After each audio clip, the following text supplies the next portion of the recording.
నమస్కారం ఈటీవీ 360కి స్వాగతం ముందుగా ప్రధాన అంశాలు రాష్ట్రంలో పలుచోట్ల ఈదురుగాలులతో కూడిన వర్షం వరుణుడి బీభత్సానికి నలుగురి మృతి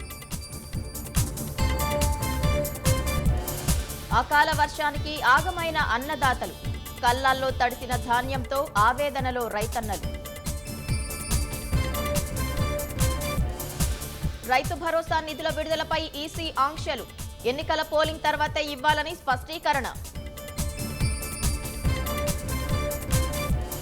భారీ వర్షానికి కరీంనగర్లో రద్దయిన సీఎం జనజాతర సభ హన్మకొండలి కూడలి సభకు హాజరు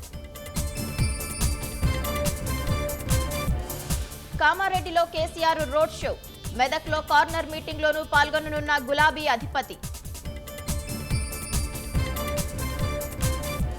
భారాస ఎమ్మెల్సీ కవితకు జ్యుడిషియల్ కస్టడీ మరోసారి పొడిగింపు ప్రజ్వల్ రేవణ్ణను వదిలేసి తనను అరెస్టు చేశారన్న ఎమ్మెల్సీ